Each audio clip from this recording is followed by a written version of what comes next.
This is Pete Hegseth, the current Secretary of Defense, and quite possibly the least qualified and most polarizing person to ever hold this position. To be fair, Hegseth does have some military experience. He was enlisted in the Army National Guard, served in Iraq and Afghanistan, and received 2 Bronze Stars, but he lacks command experience, and his time in the military certainly does not qualify him to be Secretary of Defense of one of the largest military forces in the world. He takes over the role from Lloyd Austin, who had a 41-year military career, had actual command experience, and eventually retired as a 4-star general. Hegseth's inexperience will, undoubtedly, make us less secure at home and less of a threat abroad. One of the first things to know about Hegseth is that he has some preconceived notions of what the military should be, which have aligned with President Trump's own talking points and conservative views. These include his views on homosexuals, women, and minorities in the military and in command roles. He has stated that women should not be placed in combat positions, arguing that it complicates military operations and reduces effectiveness. He has also claimed that standards have been lowered to accommodate women in these roles, though this assertion has been challenged by others, including military officials who emphasize that standards remain consistent regardless of gender. Here he is defending his position during his confirmation hearings. As recently as November the 7th of 2024 on the Sean Ryan Show, you said, and I quote, "I'm straight up saying that we should not have women in combat roles. It hasn't made us more effective." Should we take it to believe that you believe that the 2 women on this committee who have served honorably and with distinction made our military less effective and less capable? Senator, I would like to clarify, when I'm talking about that issue, it's not about the capabilities of men and women, it's about standards. Women shouldn't be in combat at all. Where is the reference to standards that they should be there if they can carry, if they can run? Standards have been changed inside infantry training units, ranger school, infantry battalions, to ensure that Give me one example. Please give me an example. I get you're making these generalized meet statements. Quotas to have a certain number of female infantry officers or infantry enlisted. Commanders do not have to have a quota for women in the infantry. That does not exist. You cannot denigrate women in general, and your statements do that. We don't want women in the military, especially in combat. What a terrible statement. So please, do not deny that you've made those statements. You have. What I see is that there's a 32-day period in which you suddenly have another description about your views of women in the military. And I just want to know, what changed? Senator, the concerns I have and the concerns that many have had, especially in ground combat units, is that in pursuit of certain percentages or quotas, standards have been changed. And that makes the combat more difficult for everybody involved. Let me make a suggestion about what happened in that 32 days. You got a nomination from President Trump. Now, I've heard of deathbed conversions, but this is the first time I've heard of a nomination conversion. He has expressed controversial views on LGBTQ plus individuals serving in the military. In his 2024 book, The War on Warriors, he criticized the repeal of "Don't ask, don't tell," arguing that it undermined military cohesion and effectiveness. He has also described policies allowing LGBTQ+ service members as part of a Marxist agenda, prioritizing social justice over combat readiness. His evolving rhetoric has sparked significant debate and backlash from advocacy groups and political leaders. Hegseth has faced criticism for his stance on diversity in the military. As Secretary of Defense, he ordered the removal of online content celebrating the achievements of minority service members, including historic milestones like the Navajo Code Talkers and Black Medal of Honor recipients. This decision was part of a broader effort to eliminate diversity, equity, and inclusion (DEI) initiatives within the military. These actions have been rebuked by lawmakers veterans groups, and the public who argue that these measures erase the legacy of minority troops. The URL of Jackie Robinson's page was updated to include DEI before the story's headline, indicating that it was likely taken down as part of the Trump administration's and Pete Hegseth's purge of everything and anything related to diversity, equity, and inclusion now, yesterday, or all these years ago. Jeff Passan, a baseball columnist for ESPN, noticed that the website had been removed and posted this, quote, "The ghouls who did this should be ashamed. Jackie Robinson was the embodiment of an American hero, dedicated to the service of Ira Hayes, a Native American who served in the Marines and was one of the 6 men raising the flag, American flag, on Iwo Jima in this iconic photograph was taken down. According to the Washington Post, multiple articles about the Navajo code talkers who were critical to America's victory at Iwo Jima and the wider Pacific theater of the Second World War were also removed, along with a profile of Tonawanda Seneca officer who drafted the terms of the Confederacy's surrender at Appomattox toward the end of the Civil War.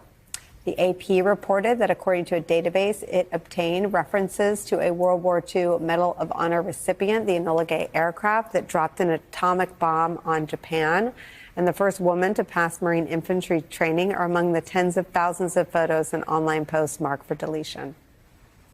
There was a removal of video footage of the Tuskegee Airmen in training videos for members of the U.S. Air Force, although they were later put back by the Pentagon after facing a similar backlash. Also returned after being removed was a webpage dedicated to Major General Charles Calvin Rogers, a Black Medal of Honor recipient who served in Vietnam. And reporting in the military news outlet Task and Purpose found the Arlington National Cemetery's website had, quote, scrubbed dozens of pages on grave sites and educational materials that include histories of prominent Black, Hispanic, and female service members buried in the cemetery. Richard Brookshire, co-CEO of the Black Veterans Project, had a scathing indictment of these efforts, saying to The Guardian, quote, the full-throttled attack on Black leadership, dismantling of civil rights protections, imposition of unjust anti-DEI regulations, and unprecedented historical erasure across the Department of Defense is a clear sign of a new Jim Crow being propagated by our commander-in-chief, end quote.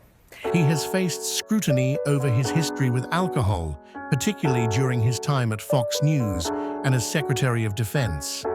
Reports suggest that he was allegedly intoxicated on multiple occasions while performing his duties, including during his tenure as President of Concerned Veterans for America.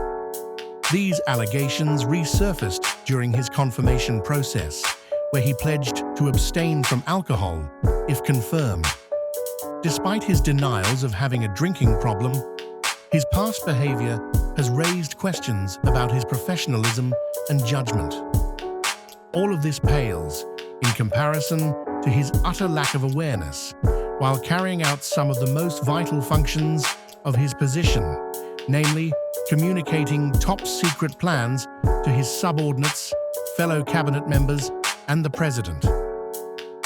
In 2025, it was disclosed that Hegseth had included the editor of The Atlantic in a group chat that was used to communicate upcoming attack plans on Houthi rebels.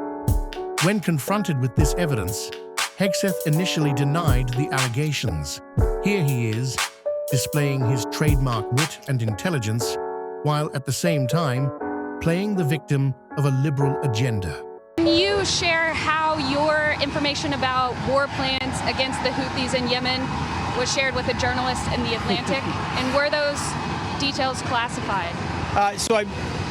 You're talking about a deceitful and highly discredited so-called journalist who's made a profession of peddling hoaxes time and time again, to include the hoaxes of Russia, or the fine people on both sides hoax, or suckers and losers hoax. So this is the guy that peddles in garbage. This is what he does. They're saying that nobody was texting war plans. Given you were privy to this group chat, is that how you saw it? No, that's a lie. He was texting war plans he was texting attack plans, when targets were going to be targeted, how they were going to be targeted, who was at the targets, when the next sequence of attacks were happening. I didn't publish this, and I continue not to publish it because it felt like it was too confidential, too technical, and I worry, honestly, that sharing that kind of information in public could endanger American military personnel. But quickly backed off when the editor finally provided evidence that he had, in fact, been included in the conversation. Certainly included the editor-in-chief of The Atlantic, Jeffrey Goldberg. Also on that chain, top government officials discussing an attack on Houthi rebels in Yemen. Now, in his initial report on the incident published Monday, Goldberg chose not to disclose what you're seeing on the screen right now, military operations shared in the group. But after multiple officials in the chat denied that classified information was shared, well, The Atlantic is responding, and this morning it's revealing more messages from the chat, which you just saw. Goldberg writes, as a general rule, we do not publish information about military operations if that information could possibly jeopardize the lives of U.S. personnel. The statements by Hegseth, Gabbard, Ratcliffe, and Trump, combined with the assertions made by numerous administration officials that we are lying about the context of the signal texts, have led us to believe that people should see the texts in order to reach their own conclusions. Michael Waltz, the National Security Advisor, or whoever was using his Signal app, invited Jeffrey Goldberg into this group chat, the journalist from The Atlantic. So that's also indisputable. Later, it was discovered that Hegseth made a number of other questionable security decisions, including a second group chat with family members where he disclosed the same information, installing an unsecure line in the Pentagon, his phone number becoming discoverable throughout the internet, and his wife's application for top-level clearance, despite not holding any official role in the government. She's not formally employed at the Pentagon, and it's unclear whether she has a security clearance, though a source tells CNN she's applied for one. A Pentagon spokesperson said the department does not discuss security clearances for any individual. But tonight, Jennifer Hegseth is firmly entrenched in her husband's inner circle and in his controversy. Jennifer Hegseth was in a recent second Signal group chat in which her husband, Defense Secretary Pete Hegseth, shared sensitive information about U.S. military operations against the Houthi rebels. Pete Hegseth didn't refute the reporting that he'd shared information on a Signal chat with his wife, but did say this to Fox News. What was shared over Signal, then and now, however you characterize it, was informal, unclassified coordinations for media coordination and other things. This is America. Do not comply. Resist.